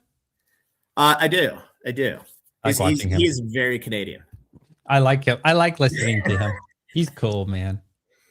I always wonder why there's so many Canadian YouTubers, especially in Magic. I mean, obviously Pokemon as well, but there's a lot of Magic YouTubers. Like the big ones are all Canadian, and I don't know why. Canadians are just happier people than us Americans. Yeah, must be happy, man. Maybe Magic's a big deal in Canada. I don't know. I don't know. Yeah, sorry about your loss in the Olympics, but other than that, you guys are happy. Oh, that's crazy. You brought up the Olympics. What a guy. The Ascended Heroes ETB drama. We sold ETBs for $80, $79.99 into Discord. And I decided I was going to share the pain and add a Mewtwo battle deck and charge full MSRP, which is what distribution would do to me. And I said, hey, look, you can play with your kids, teach your spouse, your wife, your husband, and whatever, how to play. And I had two people who lost their fucking mind because now all of a sudden they couldn't make as much money instantly selling the ETB. So I had to ban them. So that was a drama. You're nicer than Rudy, because Rudy will say, like, you can bitch all you want, blah, blah, blah, in private. Like, DM me. It's fine. I don't care. Bitch all you want. Yeah, but in public is when he gets mad. Well, I like your approach. Well, so the early days of building Discord, it was kind of the Wild West where everything was kind of normal. Then there were a bunch of fucking crazy people who came in. Then you you need a public execution every now and then. It gets people back in line. It's almost like running. It's like the French Revolution. Only you're surviving. So every now and then you just have to do that. You need a public execution. Just say, hey, if you want to participate, you can ask me questions. You can be critical. Send me a fucking PM. Don't create all kinds of drama in public, or I'm just gonna fucking ban you. Yeah. I am open to any discussion. Now, if you tell me that I should sell you Ascended Heroes ETBs at $30, I'm gonna tell you go fuck yourself, because that's below my cost. If you tell me, well, I need a better price because I can't sell it instantly, fuck off. Fuck off. I like that. I thought we were family friendly, Anon. Yeah. I guess that ship sailed. An hour and 12 minutes in. What I like about your Discord, it, like, obviously buying stuff is cool, but like for me, it's the connections. Yeah. Like by far, man. Like, sure, maybe a case here, a case there, whatever product you're selling. But like, I've met so many good people. Like, a lot of good people. And they're like, DJ, hey man, I saw that you're having problems with this. Check this place out. Or, hey, I might know a guy that has this. And so like, it was definitely, or it still continues to definitely be worth it, man. Just the connections, the people you're meeting. Yeah, and I think we've gotten a lot of the kids out of there. It's a lot of functioning or semi-functioning adults who know what they're doing. They want to be helpful, and look, a lot of folks look to sell things, for reasonable prices. And I think we have a nice little group of folks that are trustworthy. We actually created our own little trade chat that's for subs only, because we had a couple white names that were not the best sellers, but it's been good, man. I would definitely say it's been the best for me, like Discord wise. I've tried Patrons. I guess Discord's kind of like in the same ballpark for this, but by far this has been the best. Well, I think just being able to pick people's brains and ask questions and learn shit. I mean, I'm still trying to figure out half the fucking Bandai games at this point. So there's a lot of stuff that I don't know because they're games I don't pay attention to. That a lot of folks know. I mean, there's one of the guys in chat here, maybe not in chat, knows a lot about Final Fantasy TCG. I don't know anything about it. I know the cards are cool. I know I like Final Fantasy, but he's given me a bunch of information that I didn't know, and it's a game I started buying. I don't know if I'll continue to buy it just because the liquidity is kind of shitty, but over time the boxes aged reasonably well. There's some folks in there with Weiss, Riftbound, all kinds of fun shit. So it's, I think the community, just the information you get's good. It's entertaining too, because people talk shit, whatever. We have some really cool GIFs or emojis, I mean, Trav does some good ones with all Timmys. Shout out to Trav. Yeah. But yeah, I mean, I don't really talk about it that much because, quite honestly, you know, we haven't enough subs. We have enough folks. I'm not trying to make it 20,000 fucking people. So if everybody's getting scraps, that doesn't make any sense. It's very valid. Yeah. Yeah, because I tried to get in Pokemart when I first was making my business, but he's always full as well. And he says the same thing. He's like, what's the point of opening it up? I mean, then nobody gets anything that's already a member, you know? So I respect that for sure. Like, you wouldn't want too many people to be involved. Yeah. And look, I mean, I've been growing it as the allocations grow and really trying to grow the magic piece of it, just because, I mean, obviously the magic piece can be grown right now. The Pokemon piece, really not too much. So it works out. And, you know, I think, you know, just to transition here real quick, one of the questions that, I don't know if you asked Dan or Dan asked you, it was really about what happens when the market cools off. Yeah. And what's the business plan there. You know, you have a group of folks that, you know, are semi-loyal, semi-not loyal, whatever you want to call it. You know, if I have to sell boxes for a $10 loss, I can sell boxes at a $10 loss for years, just based on what we're making here. You keep the allocations up and it is what it is. You know, a lot of folks wouldn't want to do that, but right. If the market gets to that point, I don't think anybody thinks it's going to get there, but that's taking you have the good now, it's going to get bad at one point. And as long as you keep your spend up, you're going to print money when things get good. You know, it's the same. And I try to explain it to a lot of folks in Discord on the magic piece. I created a little magic wholesale group, which is kind of invite only, you know, trial thing. And I'm like, look, you know, you're going to make some money on Lorwyn. You probably won't make much on Turtles. You make some on Strixhaven. But when the Hobbit comes and you have your price and your allocations locked in, you know, if those collector boxes come out at $800 and you're paying $360 or whatever it is, you're just going to fucking print money. And that one home run is going to make up for every other shit set. You know, I'll give you an idea just on the overall scale. I'm going to get about 500 collector boxes of Strixhaven. Yeah, maybe I make $100 each, you know, blended between what I sell for wholesale and what I sell all in. So $100 is 50 grand, right? That's way more than what I lost on Turtles. I think I lost 10 grand on Turtles all in. But then again, we get to the Hobbit. Say I get 600 boxes from the Hobbit. Set comes out at $800.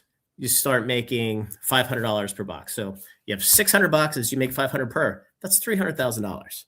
All I had to do was stomach a 10 grand loss, 20 grand loss on Turtles for that benefit. And folks just don't think about it that way. You know, you get the big hit, you take it. It pays for so much fucking pain. Now, the good thing is I have a day job, so I don't have to take money out of the business. So the capital base just continues to compound. And I think that's one of the challenges with going full time in this world, that if you have to extract capital from your base, it really stunts your growth. I could see that being a big issue for sure. You still have a job, huh? Damn, man, you do a lot of good stuff, huh? Me? Inspiring. I got a job. I have this business. I have another business. Dang. Yeah. My wife always complains I work too much, but that's okay. That's why I'm not doing live streams in the middle of the day. Oh wait, I guess. Hi everybody. Never mind. These folks need some bitches. Mine is shopping for groceries right now. I have her right where I want her. My wife, I'm not gonna call her a bitch, but my wife is downstairs and she's having, I don't know what she's doing, but she's doing great. Yeah, exactly. We are both married and 2 females, and we have kids. So yeah. Whether there are kids or, you know, the postman's kids, doesn't really matter. Postman's kids doesn't really matter. The mailman. Yeah, the mailman.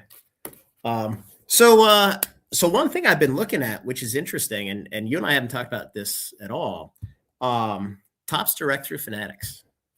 So they have squeezed a lot of small stores out, but they're still looking for TCG shops. So I've been spending a little bit of time just trying to see what that looks like, because running mini distribution for tops, and again, this may not be possible, would be a nice little diversification thing. And again, I don't know if it's possible. I have not been able to find anybody who has a Tops Direct account, just to kind of see what they're looking for. But the application looks pretty straightforward. So I'm going to probably pursue that this week just to take a look at it. You said with Fanatics? Yeah, Fanatics/Tops. So I wonder if Dan would know. I actually wanted to email him later today. So he and I spoke a while ago. I had this pack destruction tracker, and I think it was like a college intern who built it for me, and then he kind of disappeared. So I just rebuilt it in the EV engine that I have. So I have this expected value engine for Magic from that I have built. No, she is not listening to the stream. She doesn't even know what I do, nor does she care. I'm like, hey, you want to know what I do with Pokemon? She's like, fuck you. Shout out to her. Yeah. It's but oh shit, I totally lost my train of thought. Oh, with Tops. So with sports, Tops/Fanatics, they own all the licenses right now except for hockey, and nobody really cares about hockey. There's not a whole lot of money Upper Deck owns that. So they have football kicking on now. They just stole it from Panini or outbid Panini, whatever. They have baseball, they have basketball. So folks who want sports cards, they obviously want the logos on the jerseys. That's what people want. So the only way you can get that is to have a Fanatics/Tops Direct account, and they're pretty much shut off everywhere except if you're a TCG store. So I figure I'll kick the tires, see what it looks like, and go from there. Dude, that'd be interesting. That'd be really cool. Yeah. Oh, so with Dan, I had this pack destruction tracker where basically it takes the PSA 10 information or the PSA grading information for the main cards in each set, and it kind of imputes how many packs or box equivalents were printed for those. So I had some dude in Discord who just randomly built it and then he disappeared. So I just rebuilt it in the Magic expected value tracker. So I want to walk him through that and yeah, he had a couple recommendations probably 6 months ago. I haven't shown this to him or shared it with him yet, but I know he was super engaged in that because he and I talked about it a couple times. I want to send it over to him because you can see, and you can see which sets have been opened more, based on what the TCG player published pull rates are. And then I want to start to trend it so we can start seeing, like with Ascended Heroes, what does the bell curve look like of packs being ripped and cards being submitted versus Phantasmal versus Prismatic versus, Perfect Order, which is just going to be a flat line with a little heartbeat every now and then. I need it. I need a heartbeat. But I think it's going to be interesting because once we realize, what's the relative rip rate of some of these sets, as sets age, theoretically, they should go up in price a little bit more quickly because there's more and more supply being destroyed, which is kind of the concept. That makes sense. Supply and demand, right? So yeah, no, that's kind of cool. But yeah, if anybody here knows anything about Tops Fanatics account, feel free to join Discord and PM me. Join DJs too. I was actually gonna join DJs as a guest host and talk some shit.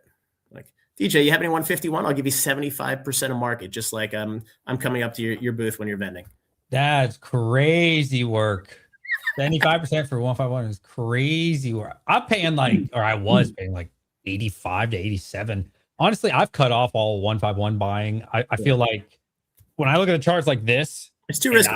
It's so risky, dude. I don't want anything to do with it. I mean, great set, love the set to death, but I'm not making any offers on a $1,500 Pokemon Center ETB. Like, you can keep it. Good luck to you. That's a shame because I have a few I'd love to sell. It's unfortunate you're not buying. Not Pokemon Center. Not Pokemon Center. Like ETB.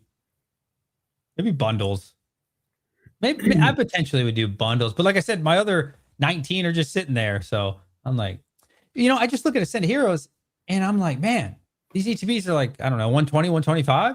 And the chart's like kind of the opposite way. It started super, super high and it's going down. And I'm like, okay, worst case scenario, these are $90 ETBs. I don't feel bad about that. That's fine. But this is the video that I made the other night about price memory and expectation, right? Everybody sees Prismatic at $200 now, 175, whatever. everybody knows the Senate Heroes is going there. So that's why we saw Senate Heroes bottom out at 110. I mean, we're at 125 now. It's going to be $150 before we know it. Yeah, definitely. So that's why I avoid 151 for the most part, because I'm just like, okay, 151, maybe I lose 20% of my money, 30% of my money. I don't know what's going to happen with that. I could be wrong. So what are your next steps? Because right now it looks like you're spending like 8 hours of your day packing boxes. Like, what are your next steps with what you're trying to do? My next steps is I need to find more Pokemon, man. Like, I can't keep this shit in stock, like, to save my life. And I have to find a better way. Do I need to tell you what Dan told you? The second you can, it's over. Yeah. I'll just say it a lot more bluntly than what he did. He's so right. He's so right. Like, I didn't, you know what? Since we just did that stream, I always rewatch my streams.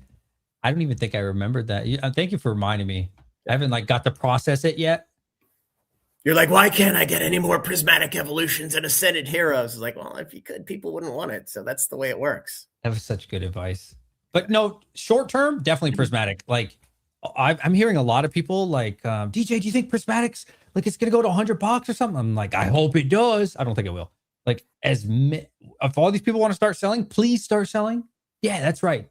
Be scared, be fear. I'm ready, man. I'm ready. Like, I'm waiting for it to hit Facebook. I'm waiting for it to hit Discord or any type of 5-10% reduction in price. I'm ready, man. I'm back the truck out. I'm ready. Past that. Go ahead, Bob. The best part about this is all these botters are so fucking cash stupid. Like, they've been printing money for a year now and they're still all broke. So you'll still be able to get deals from them. I hope so. I'm dead serious. There are cash out discords where you can join and you can make offers for stuff from a lot of these botters and you'll get decent prices. Yeah. Yeah, there's a couple like 2 hours for me. They're so cheap though. Some of these botter guys, man, they're so picky with the 2%, and I'm like, okay, I'll pay it. Fine, fuck it. Because they're broke. They're just so picky. You ever see Boiler Room? There's a scene where he's talking about the dude has a Lambo but doesn't have $20 to put gas in the tank. That's just think that's what a lot of these guys are right now. Like, you're just not the most cash savvy folks, which is why they sell at a discount. I'll tell them, dude, like, okay, because they always want like 90-95%, and I'm like, come on, let's be reasonable, man. I'll be your exclusive person. You could sell me everything you ever get, bro, every time. Just, can we do 85? Can we do 87 on the really good ones? You know what I mean? I think that's a pretty fair offer. You know what I'm saying? Like, 87 is pretty good. No, 90. Oh, okay. All right. Well, what about shipping? You pay shipping then? I'll do 90. You pay shipping? No, you pay shipping. All right, bro. Now you're pushing me like 93. Like, what are we doing, man? Like, okay, that's fine. You know, when things get bad or whatever, like, don't come to me then, man. Because I'm telling you, you could deal with all these other people or you could just deal with me exclusively. But no, these 2% things, man. That is not the mindset they have. A lot of these folks do it just because they want to beat the game. They're, like, it's not a business. It's none of that stuff.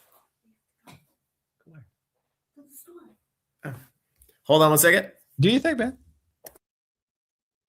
They would rather meet up 20 times, squeeze out 3%. It's true. It's very true, man. Like, there's something to say about just knowing that as soon as you, and I'm sure there's plenty of people who do have their plug, right? That probably pay better than me. Like, let's be honest, right? But for the people that don't, going on Facebook Marketplace, like, really? Like, I know for a fact there are plenty of people who would rather drive to 20 different people and get full market than to deal with one person, take a little bit less percentage. And it's like, dang, really, dude? That's crazy to me. I've told you guys before, I would rather personally, I don't want to, but I would rather pay a little bit of a premium if you can get me quantity. So, you know, if you're trying to sell me a collection, I'd like to pay 80% for the really, really good stuff. We could do 85. But if you can bring me quantity, that to me, I'm not going to look for a deal. I'm going to pay you more, but it has to be the really good stuff. You see what I'm saying?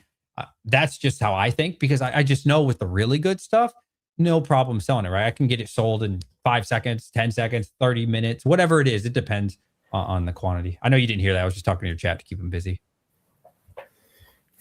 All right, I'm back. Sorry. Oh, you're good. I was just telling your chat to keep them busy. Like, when people reach out to me, if they have a large quantity of something I really need, I would rather pay a little bit more of a premium if it means it comes to me. But a lot of people don't think like that. Or like for me, time is everything, dude. I only have a couple hours after work. You know what I mean? Just a few. So like if you can save me even an hour or 2 hours, or I don't have to deal with 5 people buying their collections. If I could just buy from one person or 2 people, like I would pay a little bit more. I definitely would. That's not how these guys think.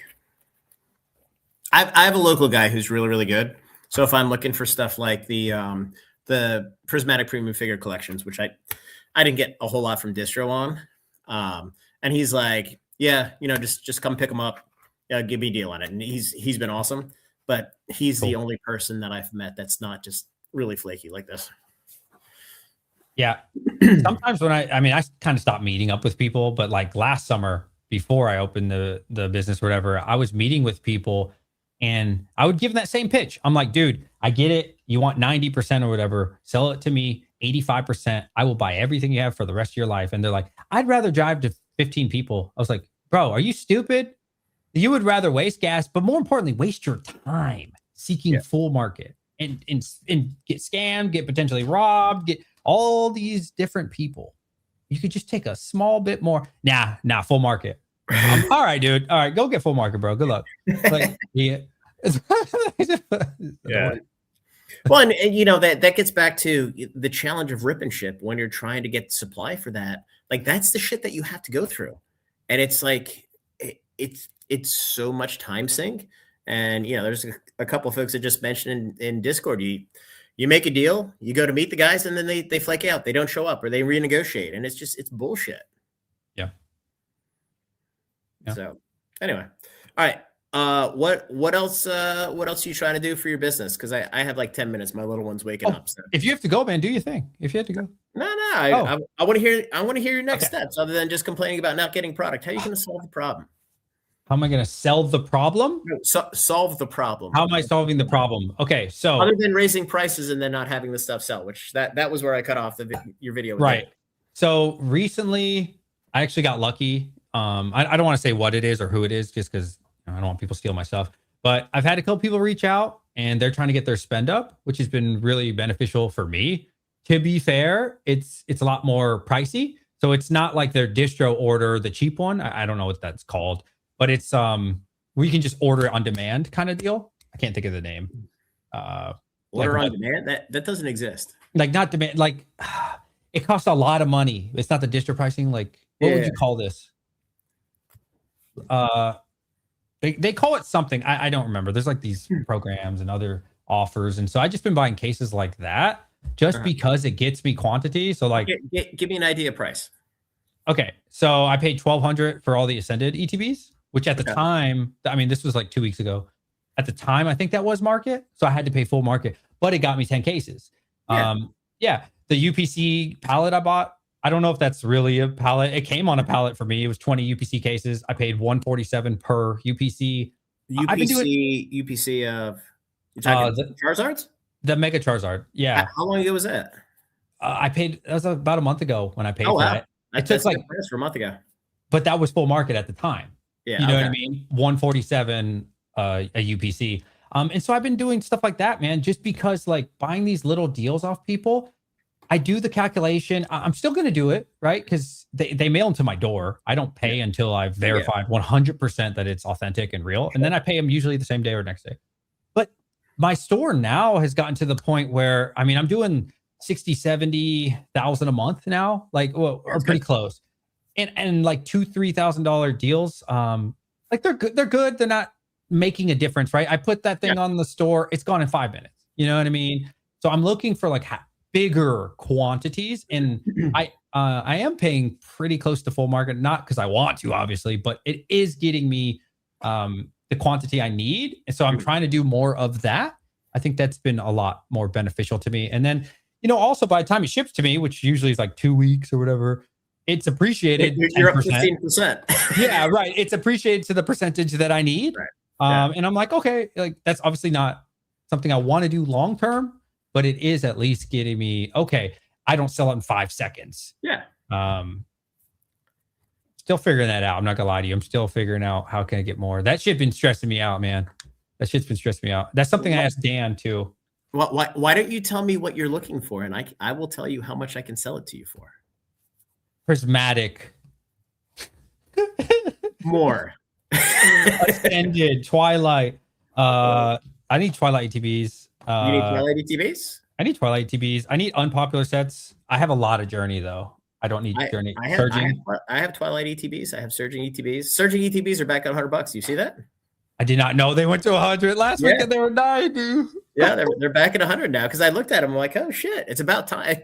Those two reprints of Twilight and Surging, it took so long for them to get back to $100 because there was so much out there, and they went from $100 to 72, and nobody fucking wanted them. It's crazy. It's insane.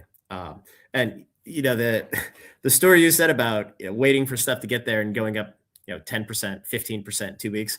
I keep trying to explain this to my wife, and she's like, well, what happens if things don't sell? I'm like, I'm happy when things don't sell because right now everything continues to go up. And she's like, that doesn't make any sense. I'm like, I know. And that's why I love it. like my family can't wrap their head around the fact that normally when you have inventory, it's a depreciating asset. There's obsolescence. That doesn't happen with Pokemon. And generally speaking, it doesn't happen with Magic either. Now you have ebbs and flows with reprints, but when you're buying from distribution, it's really hard to get hurt as long as you stay liquid. I mean, not having liquidity is the only thing that can really kill you. Yeah. The prismatic bundles, I'm so glad nobody bought them for full market when I was selling them for like 17, because now they're like pretty close to 2,000. I bought 7 cases of those. I wanted to buy more, but I bought the pallet for the UPC, and I was still waiting for that to come in. So I had to like 20K tied up or some shit between those two. But she's not a boomer, dude. I'm not that fucking old. Jesus Christ. My parents are boomers. Relax. No, but more cases too, dude, because like I'm doing those in private deals. So I'll say like, hey, I got some cases. I'm not putting them on the site because it's really easy to get scammed. I think anyway. So I give you a phone call like on my burner phone, and then I talk to the person. I vet them a little bit. Brian told me to do that for like $1,000 and up. No, it's good business practice for sure. And I like it way more, man. I like just picking up the UPC case. That's 4 sales I would normally have to do and worry about UPS or USPS screwing me over, the chargeback, blah, blah, blah. I prefer that much better. One question before you go, if you don't mind. How to handle Pokemon. So I'm getting so many DMs of like, when's the restock? When's the restock? I think that's what stresses me out the most. It's like, dude, I came to your store. It's been 3 days. Where is everything? But when 30 people do it, DJ, why don't you have anything? And I'm like, dude, I just did a huge launch. I can't just get this shit every day. You know what I'm saying? Do you think that's because you have distros? So like, when you're getting stuff and it's spread out between a month or 2 or weeks and stuff.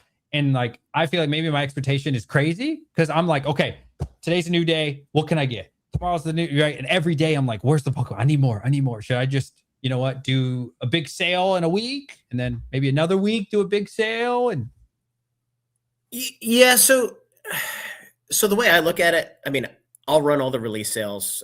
Once I have my allocation, I know exactly what I'm getting. I'll run the sales in Discord a couple weeks ahead of time.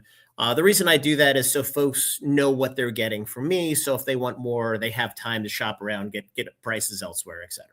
It's kind of flexibility for me, flexibility for everybody else. On the restocks, I'm always getting ancillary stuff from distribution, 1-offs, 2-offs. So I update everything monthly on the monthly Pokemon list. And the reason I started doing that, because I thought it was kind of a cool thing just to keep people's attention.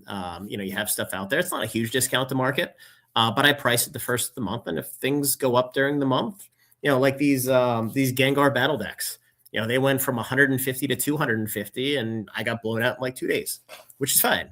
Nice. I still have some more, but I think my cost on those was $75. And it's great. Somebody made some money off it. It's good for them. But I do it there. I mean, from your perspective, I get all of my engagement in Discord, so I don't really need it on the website. The website's more of a tool just to transact as opposed to a marketing tool. Yours is probably a little bit more of a marketing tool. So if you don't have anything on there, I don't know if people are asking you why. And I guess that's probably the PMs you were talking about. Yeah. I would try to batch it once a week if I were you. Smart. Because if you're doing it every day, you have all the fixed time to go to the website, get things set up, and then you're doing it every single day. If you do it all at once, you're banging out 10 different items. Are you run on Shopify? Yeah, Shopify. Yeah. Okay. Yeah, I mean the setup, once you get used to it, it's pretty easy. So you can just bang through all the items and just do them once a week, and make sure people in your Discord know that Monday at 2 p.m. Eastern time is when it's going live. That's smart. That way they see it. That's how I would do it, because that way everybody knows when to look. So you're training your audience when to look, and you're also minimizing the amount of time it takes you, because that way you can spend your entire week packing fucking boxes and trying to find more supply. Because again, if you get supply, you list it, you sell it. You get supply, you list it, you sell it. I think about it more assembly line than I do just transactional like that. That is so smart. That would probably solve. Wow, you just probably solved all my stress. Oh, you're welcome. That's so much smarter. Yeah, that's the thing that bothers me. And nobody's going to watch it except for the folks on now, which is great. That bothers me so much. Not that people are messaging me, but I'm like, you're right. I haven't listed anything in like a day. Like, oh my god, right? And it's really weird because last weekend I did 9.7K and just Saturday, just that one day, like a record day for me.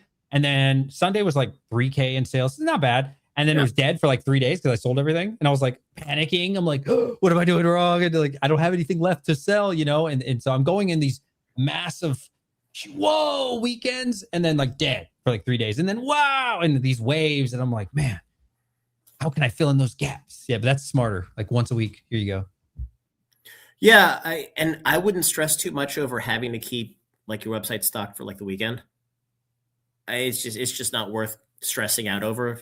Just pick a day, and look, maybe it's Friday afternoon, and that's when you restock going into the weekend. It is what it is, and just kind of do it that way. That's how I would do it. When it comes to PMs, you're getting PMs in Discord. You're just getting them on the website. Instagram. It's almost always Instagram. Yeah. Yeah, I deal with a lot of PM traffic in Discord, and I mean, I'm fine with it because I could do like 15 things at once. Like if I'm doing my main job, you just respond to people every now and then. A lot of times it's just a question like, did this ship, or when is this coming? Do you have more of this? Which is fine. Every now and then I'll get the hey, my package didn't show up, which hasn't happened much at all recently. Knock on wood.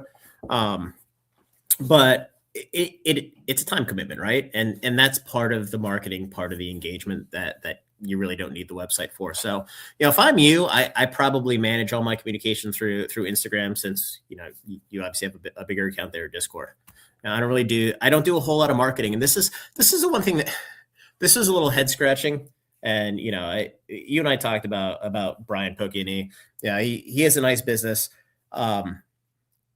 I don't understand the need to build a customer base if I don't have enough product to service the customer. And I think this is back in Prismatic, and granted, this is before anybody knew that the market was going to get super, super dry. He was trying to add. I think he said he was running Google ads or something, or Facebook ads, just to add to the distribution list, which I don't quite understand that, because right now, I mean, I'm working on a deal. I can't really say, but with a large store to sell through there. I have Discord. I mean, I don't need any more revenue streams or any more sell through, because I can sell everything that I get pretty much. I don't want to say instantly, but it doesn't make any sense for me to gain more customers, because if I can't sell them product, I'm just wasting money and time and effort and pissing people off. Like I don't quite understand that. I think because his Japanese, right? So Japanese, Japanese is different. You want, yeah. Japanese is a little bit of a different animal. Quite honestly, if I ever went into Japanese, I would partner with somebody from that part of the country who moved here that can actually get stuff from distribution, which is very few and far between. And the odds of me ever getting there are probably, slim and none, and Slim just left town. So, not really interested in that. And quite honestly, it's easier to do English. You have the relationships here. You can meet with folks. I have a lot of people that ask me, is it worth going to the open houses? Is it worth going to Gamma? 100%, because a lot of what Distro deals with, they're little mom and pop shops that they're unreliable. They're putting shit on credit cards. They're not going to grow their accounts. It's just, you know, it's like you mentioned, it's a $500 transaction. It's a $3,000 transaction. It doesn't pay the bills. Quite honestly, it really doesn't do anything, but it's a nuisance. If they get to know you and realize that you're reliable, you're well capitalized, you're not a piece of shit, you know, you're happy to take the good with the bad, you're willing to pay the extra couple bucks. You know, you're not going to call up and say, hey, I just got 3 cases of Pokemon. Can you take my price from 106 to 95? Because none of that matters in the grand scheme of things, right? Right. And if you do that, you're basically kicking your rep in the nuts, because you know a lot of these folks, they're not only commission based on sales, but also the margin they get to. It gives you a huge leg up. And there's a lot of times where sometimes there's deals, but a lot of times it's also well, you know, I have 5 cases. I can go to left store or right store. Well, I just met with right store. He seems like promising. It's an account I want to grow. I'm going to give them the product. And, you know, that has done me very, very well. Probably more so in Magic than Pokemon, just because Magic's so tight. But if Pokemon wasn't, or just because Pokemon's so tight, if Pokemon wasn't tight, it would be that as well.